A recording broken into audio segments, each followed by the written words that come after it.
자, 저희가 지난 시간에 주제 4를 보면서 사회 불평등 현상의 종류에 대해서 봤었는데요. 이번 시간은 관련된 교과서 내용을 조금 보고 이제 그 다음 주제로 넘어가 보도록 하겠습니다. 교과서는 어디를 펴시면 되냐면요. 179쪽이에요.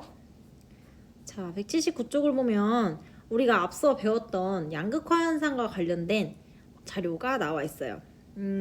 자료 1번 같은 경우에는 부모의 소득과 자녀의 사교육이라는 제목으로 가구 소득별 학생 1인당 월평균 사교육비라는 거를 이제 보여주고 있죠. 자료를 보면 세로축이 이제 가구의 소득이 되겠고요. 가로축이 이제 월평균 사교육비가 될 텐데, 그래프를 보면 알겠지만 월평균 소득이 늘어날수록 사교육비가 점점 늘어나는 것을 알 수가 있죠. 자료 2번도 마찬가지의 자료예요. 그래서 자료 2번 같은 경우에는 지금 고용정보원에서 재학 중 일자리 경험이 있는 대학생들에게서 설문조사를 했는데 가족에게서 학비를 조달받고 전공과 잘 맞는 근로를 한 자기계발형 일자리 경험자, 그리고 전공과 맞지 않는 아르바이트를 한 생계형 일자리 경험자로 애들을 나눈 거죠. 그렇게 했더니 자기계발형 일자리 경험자는 대다수가 부모의 월소득이 높았는데 생계형 일자리 경험자는 반 이상이 월소득이 낮았다라는 거죠. 그래서 자료 1번과 자료 2번을 보고 부모의 소득이 자녀 계층에 어떤 영향을 미치는지를 생각해보면 결국에는 지난 시간에 이야기했었던 것처럼 부모의 소득이 높을수록 자녀의 이제 교육에 영향을 많이 준다는 것을 우리가 알 수 있겠죠. 정리를 한번 해서 써볼게요. 자, 정리를 해보면 부모의 소득이 높을수록 자녀는 좋은 교육을 받는다.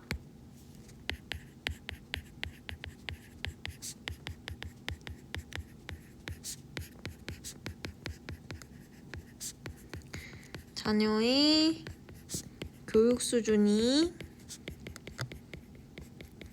높아지고, 그래서 상위 계층에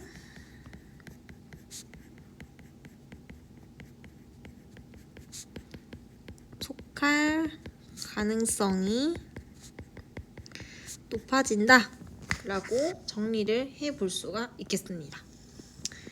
자, 자료 3번으로 갈게요. 이거는 우리가 지난 시간에 봤던 마지막 주제였던 공간 불평등과 관련된 자료라는 것을 알 수가 있습니다. 공간 불평등은 도시와 농촌 간의 격차가 벌어지는 것에 대한 이야기였죠. 지난 시간에 말미에 이야기했던 것은 공간 불평등이 단순히 소득 격차로만 끝나는 것이 아니라 의료라든지 문화라든지 교육과 같은 다른 분야의 격차로도 이어지게 된다라는 말씀을 드렸는데요. 그 부분에 대한 자료라고 보시면 되겠습니다. 자료 볼게요. 한국건강증진개발원이 펴낸 2015 시도별 지역 보건 취약 지역 보고서에 따르면 우리나라의 지역 간 보건 의료 수준 격차가 큰 것으로 나타났대요. 그래서 이 자료를 한번 봤더니 어떻게 크냐? 인구 10,000명당 1차 진료할 수 있는 의사의 숫자를 보면 대도시 같은 경우에는 25.8명인데 농어촌의 경우에는 10.7명으로 의사가 매우 부족하다는 것을 알 수가 있죠. 그래서 요 이제 자료는 대도시에 비해서 농어촌의 의사 수가 부족하다라는 것을 보여주는 자료라는 것을 알 수가 있습니다. 자, 밑에 문제 한번 볼까요? 자료 3과 같은 현상이 나타나게 된 이유가 무엇인지를 한번 써보라고 하네요. 이것은 수도권과 서울을 중심으로 하는 성장 위주의 개발 정책 때문에 그렇죠. 그래서 수도권과 서울 지역만 계속 성장을 하고 농촌에는 그런 인프라가 부족한 거죠. 그래서 성장 위주의 개발 정책으로 인해서 대도시의 의료시설이 집중되었다. 이렇게 정리를 해볼 수가 있겠습니다. 자, 이제 여기 이제 다 이야기했고요. 다음 진도로 나가보도록 할게요. 이번 시간에 나갈 주제는 주제 5번 정의로운 사회 실현을 위한 노력이라는 내용입니다. 여기는 우리가 지난 시간에 배웠던 것처럼 사회가 불평등하잖아요. 그러면 그 불평등한 것을 어떻게 정의롭게 만들 것이냐, 즉 불평등을 어떻게 하면은 줄일 수 있느냐에 대한 노력을 담고 있다고 보시면 되겠습니다.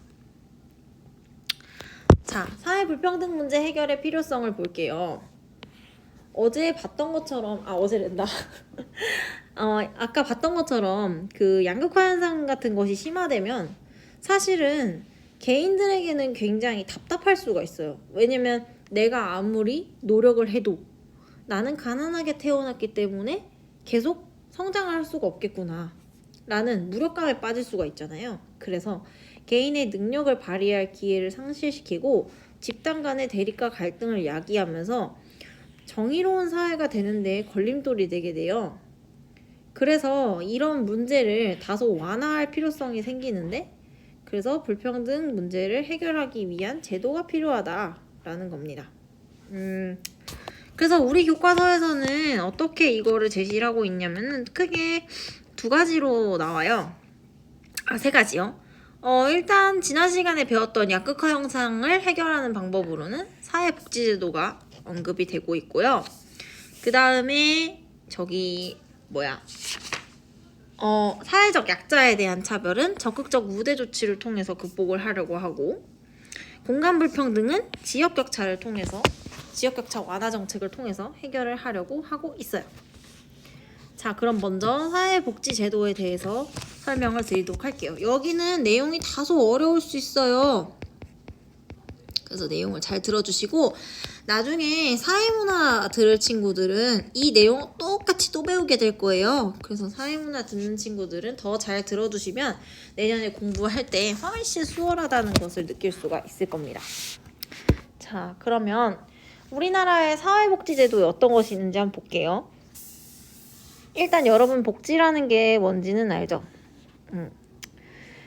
복지라는 것은 우리 사회권 배울 때 한번 언급이 됐을 텐데, 사회 구성원이 기본적인 욕구를 충족하고 정상적인 생활을 할 수 있도록 지원하는 제도를 말해요. 예를 들어 아프면 병원에 갈 수 있도록 하고요. 가난하면 생계를 지원받을 수 있도록 하는 거. 그런 게 이제 복지가 되겠죠. 우리나라 같은 경우에는 사회복지제도가 크게 세 가지로 나뉘어요. 사회보험, 공공부조, 사회서비스 이렇게 나누는데 순서대로 하나씩 살펴보도록 할게요. 먼저 사회보험부터 볼게요. 자, 여러분 보험. 우리 사회보험이라는 말은 많이 쓰지 않지만 보험은 친숙하게 많이 들어봤을 거예요. 자, 예를 들어 어떤 보험이 있죠? 암보험 있어요. 자, 암보험은 뭐예요?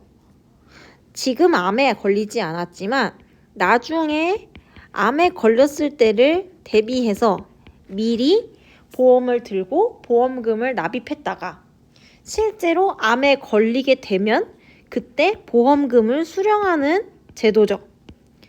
사회보험도 마찬가지예요. 사회보험도 가입자에게 미리 보험료를 거두었다가 지급 사유가 발생할 경우, 예를 들어 아까 예시 들었던 암보험 같은 경우에는 암에 걸렸다라는 것이 지급 사유가 되겠죠. 그런 것이 발생할 경우에 필요한 비용을 지급해주는 공공보험, 즉 국가에서 운영하는 보험을 사회보험이라고 합니다. 우리나라에서는 어떤 종류의 사회보험을 운영하고 있냐면 크게 5가지의 사회보험을 운영하고 있어요. 간략하게 설명을 드릴게요. 먼저 첫 번째, 국민연금 같은 경우에는 우리가 나이가 들면 일을 할 수가 없잖아요. 그러면 일을 못하니까 소득도 없겠죠. 그러면은 원래대로라면은 자기가 모아뒀던 돈을 쓰거나 아니면 굶어 죽어야 되는데 그럴 수는 없잖아. 그러니까 젊어서 일할 때 미리미리 보험료를 넣어두었다가 노인이 되면 국가로부터 보험료를, 연금을 타는 그런 방식의 보험이라고 볼 수가 있습니다. 그 다음에 국민건강보험 같은 경우에는 사실 여러분이 가장 많이 혜택을 보는 보험이라고 할 수가 있죠. 여러분이 나중에 병원에 가게 되면은요, 영수증을 한번 보세요. 영수증을 보게 되면은요, 영수증에 본인 부담금이라고 써있는 부분이 있고요, 공단 부담금이라고 써있는 부분이 있어요. 공단이 부담한다는 거는 국민건강보험공단에서 돈을 내준다는 거거든요. 이 돈을 왜 내주냐? 여러분의 보호자가 여러분을 대신해서 평상시에 국민건강보험료를 냈기 때문이죠. 그 보험료를 가지고 여러분이 병원에 갔을 때 실제로 부담해야 하는 돈보다 적은 돈을 내고 의료 서비스를 받을 수 있는 겁니다. 자, 그 다음 고용보험. 고용보험이라는 거는 어떤 상태로, 어떤 사건으로 인해서 우리가 실직을 하게 될 수 있잖아요. 그럼 그 실직 상태에 있을 때에는 마찬가지로 소득이 없겠죠. 그러면은 원래대로라면은 굶어 죽어야 되는데 그러면 안 되잖아요. 그러니까는 그 실직한 동안에 이제 소득을 보전받을 수 있는 보험이라고 생각하시면 되겠어요. 산업재해보상보험, 이거는 우리가 노동권 이야기할 때 이야기해서 알 거예요. 산업, 일을 하다가 재해가 발생했을 때에 이제 다치거나 했을 때에 치료비를 보상받을 수 있는 보험이라고 생각하시면 되겠습니다. 마지막으로 노인장기요양보험이라는 거는 우리가 노인성 질환, 대표적으로 치매라든지요, 중풍 같은 그런 질환들이 있잖아요. 나이가 들면은 발생하게 되는, 아마 치매는 아니었던 것 같아요. 중풍이 대표적인 질환 중에 하나였던 것 같은데, 늙기 때문에 이제 걸리게 되는 질환들이 있어요. 그런 노인성 질환이 생겨서 아주 장기간의 요양을 필요로 하는 경우에, 그러니까 누가 계속 수발을 들어줘야 되는 그런 상황이 발생을 했을 때에 그것을 개인에게 맡기게 되면은 자식이 없는 사람이나 혹은 자식들이 노인을 돌봐줄 수 없게 되면은 그분은 이제 또 어떻게 죽어야 되잖아요. 근데 그러면 안 되잖아요. 그러니까 이제 노인성 질환을 갖게 되었을 때 그런 요양원에 들어가거나 하는 비용에 대해서 이제 국가에서 지원을 할 수 있도록 하는 보험이에요. 이거는 저도 지금 내고 있어요. 노인 장기 요양보험료. 한 8,000원 정도 한 달에 한 번씩 내고 있습니다. 그래서 요거 같은 경우에는 지금 이 5개들은 전부 다요. 근로를 하게 되면은 내가 원든 원치 않든 들게 돼 있어요. 선생님 같은 경우에도 조금 형태는 다르지만 국민연금과 비슷한 공무원연금, 그 다음에 국민건강보험, 그리고 노인장기요양보험, 이런 것들로 한 달에 보험료만 제 기억으로 한 15만 원 정도를 내고 있어요. 근데 저는 이거 내고 싶진 않거든요. 제가 병원을 정말 잘 안 가기도 하고, 어떻게 생각해 보면은 연금 낼 돈으로 그냥 다른 보험 상품이나 퇴직연금 상품을 가입하고 싶어요. 그런데 그럴 수가 없어요. 왜냐면은 이것은 원칙적으로 모든 국민이 가입하도록 국가가 강제하고 있기 때문에 그래요. 이런 거를 왜 강제를 하냐면 소득이 있을 때 미리미리 대비를 하도록 하기 위한 거죠. 자, 그래서 정리를 해보면 이러한 사회보험의 대상이 되는 사람은 누구냐면 일정 수준의 재산이나 소득이 있는 사람, 아까 말씀드렸죠? 직장을 갖게 되면은 반드시 가입을 하도록 되어 있어요. 그래서 특징으로 바로 넘어가 보면은요, 강제 가입이 원칙입니다. 저 가입하고 싶지 않았어요. 근데 취직을 하는 순간 바로 가입이 되었죠. 그리고 월급에서 이제 빠져나가고 있어요. 자, 그 다음에 나오는 중요한 말 중에 하나인데요. 이 사회보험의 특징 중에 하나는 바로 뭐냐면은 사전 예방적 성격을 가진다는 거예요. 이 사전 예방이라는 말과 사후 처방이라는 말을 잘 구분하는 것이 중요한데요. 사전 예방이라는 것은 뭐냐면은 일이 생기기 전에, 이게 일사자의 앞전자거든요. 일이 생기기 전에 미리 예방, 여기서 예방이라는 거는 예방접종처럼 그 일을 원체적으로 막는다기보다는 대비한다 정도로 생각하시면 좋을 거예요. 그러니까 사전 예방이라는 건 다시 뭐냐면 어떤 일이 발생하기 전에 미리 뭐 한다? 대비한다는 거죠. 예를 들어 아까 우리 위에서 봤던 사례를 생각해 보시면은요. 국민건강보험. 난 아직 아프지 않지만 내가 미래에 아플 경우를 대비해서 이 돈을 내는 거잖아요. 그런 것처럼 내가 아직 그 상태에 이르지는 않았지만 나중을 미리 대비하는 성격을 가지고 있어요. 자, 그 정도면 이해가 됐죠? 자, 그 다음에 상호부조라는 말이 나오네요. 아, 이것도 조금 어려운 말인데요. 상호부조의 말뜻부터 한번 해석을 해드릴게요. 상호부조라는 거는 상호, 즉 서로라는 뜻이에요. 그럼 부조라는 말은 무슨 말이냐? 부조는 도울 부자예요. 협조하다 할 때 도울 조자거든요. 그러니까는 도울이라는 거죠. 부조라는 거는 그래서 돕는다라는 뜻이에요. 즉 상호부조라는 것은 서로 돕는다는 뜻입니다. 자, 그러면 사회보험이랑 서로 돕는 게 무슨 상관이 있는지 한번 정리를 해드릴게요. 자, 모눈종이 하나 불러봅시다. 자, 사회보험의 보험료가 어떻게 흘러가는지를 생각해 보면 돼요. 자, 예를 들어서 사회보험의 보험료는 이런 식으로 모으는 거죠. 직장에서 일하는 우리 수많은 국민들이 있어요. A라는 사람도 있고요. B라는 사람도 있고, C라는 사람도 있고, D라는 사람도 있고, E라는 사람도 있고, 저도 있고요. 수많은 사람들이 이렇게 있죠. 그래서 각자가 소득이 발생하기 때문에 보험료를 납부해요. 그래서 보험료가 이렇게 모이죠. 자, 이렇게 모아둔 보험료를 갖다가 쓰는 거죠. 예를 들어 저는 병원에 가지 않기 때문에 보험료를 사용하지 않지만 예를 들어서 누구로 할까요? 예를 들어서 제가 좋아하는 시경 씨가 아파가지고 이제 병원에 가면 보험료를 타서 쓰게 되겠죠? 그렇죠? 그런 식으로 우리가 함께 모은 기금을 서로 본인이 아플 때 가져다가 쓴단 말이야. 그래서 이 사회보험의 구조 자체가 서로 돈을 같이 모아서 서로를 도와주는 구조로 이루어져 있어요. 그래서 우리가 이것을 상호부조라고 부르는 거죠.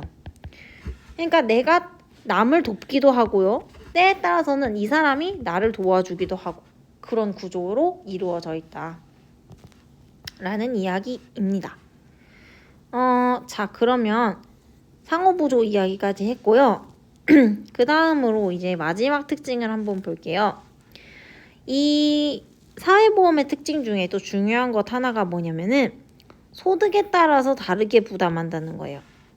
가장 대표적인 예시를 하나 드려드리면은 국민건강보험 있잖아요. 국민건강보험 같은 경우에도 소득이 많은 사람들은요 더 많이 내요.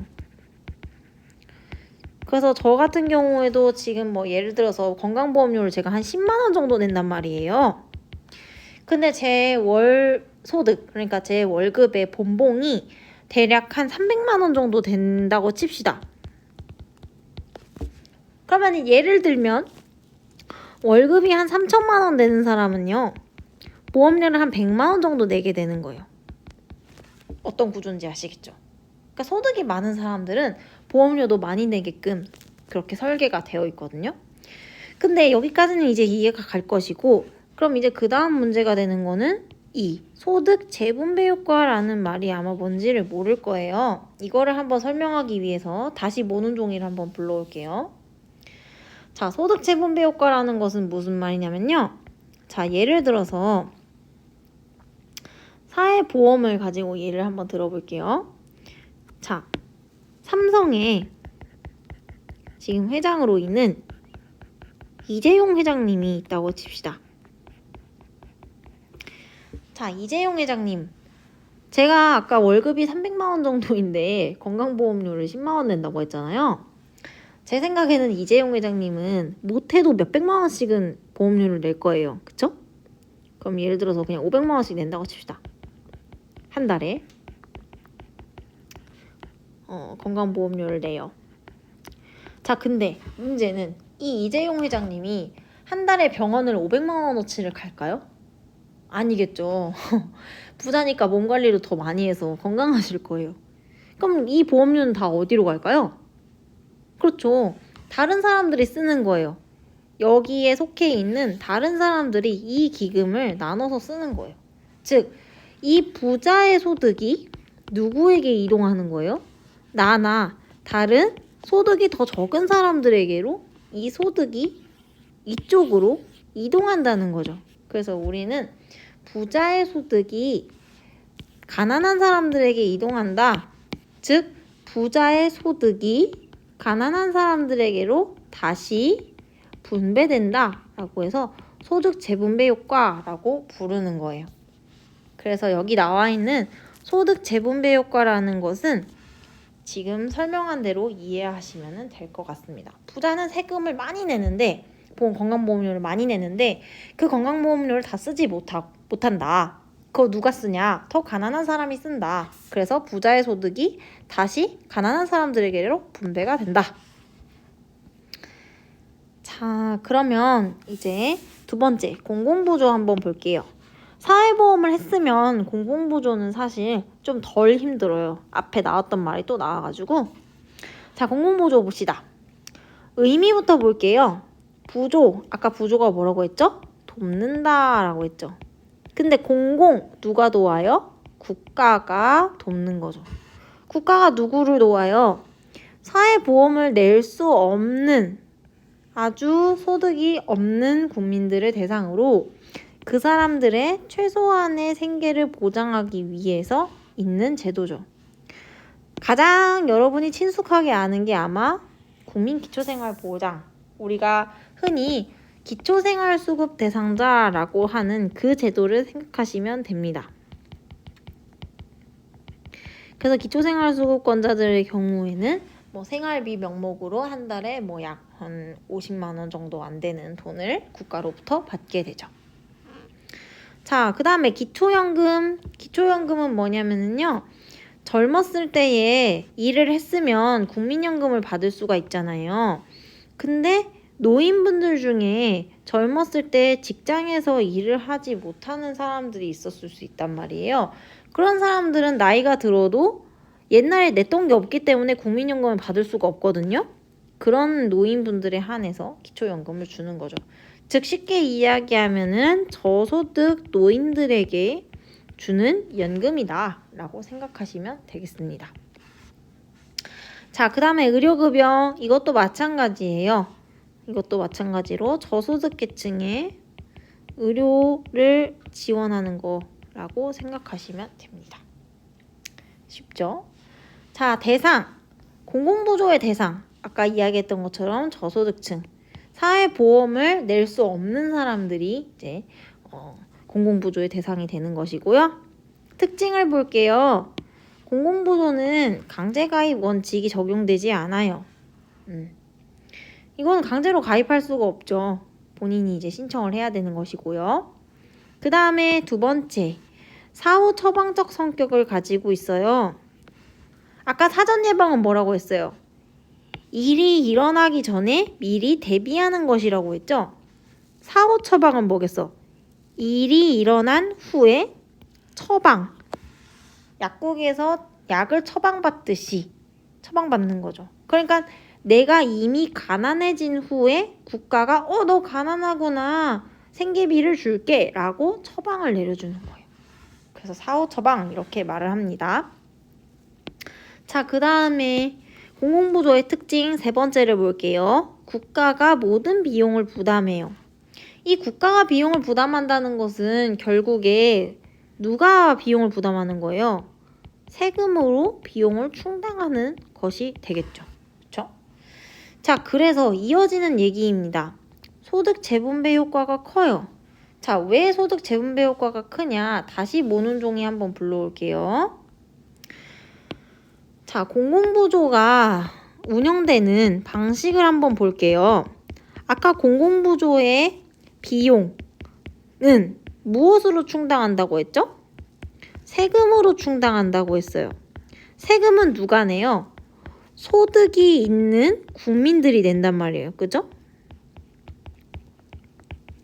자, 그러면 공공부조 비용이 이렇게 있다고 칩시다.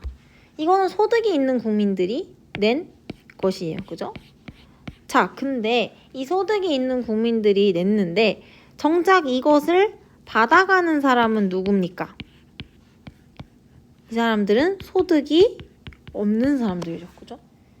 그러니까 여기 나와 있는 것처럼 소득을 재분배, 그러니까 부자의 소득을 가난한 사람들로 이동하는 효과가 큰 거죠. 왜 크다고 하냐? 사회보험 같은 경우에는요, 내가 보험료를 내고 내가 타가요. 그쵸? 근데 지금 공공부조, 예를 들어 제가 여기 있다고 해봅시다.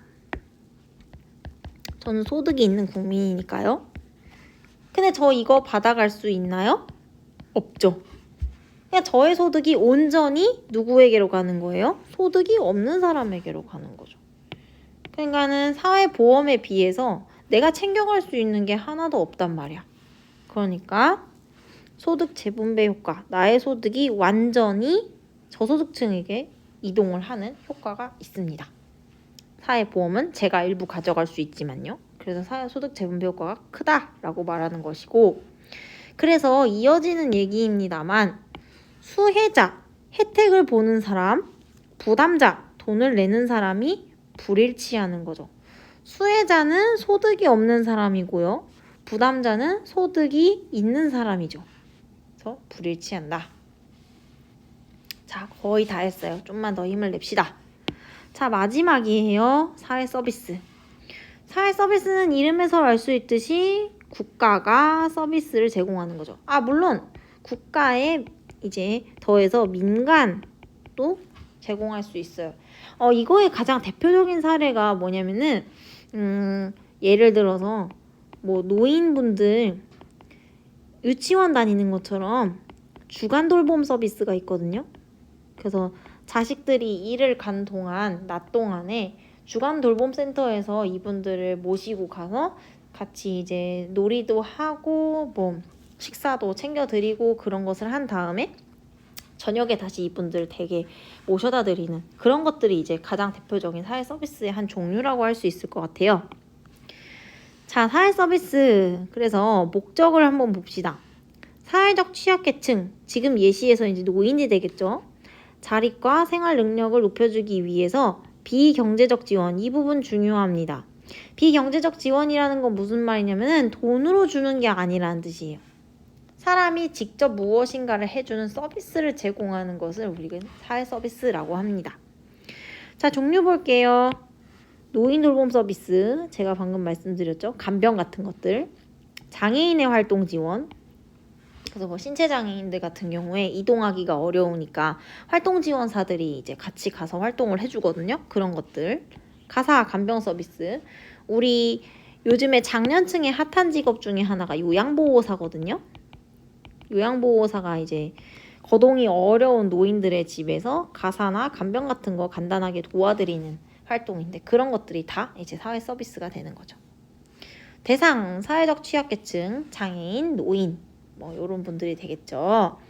특징을 볼게요. 특징 간단합니다. 사회보험이나 공공보조와는 다르게 비금전적, 그러니까 돈이 아니라 서비스를 지원하고 있고요. 공공부문뿐 아니라 민간부문에서도 지원. 이게 무슨 뜻이냐? 사회보험이랑 공공보조 같은 경우에는 아까 다 누가 이걸 지원했죠?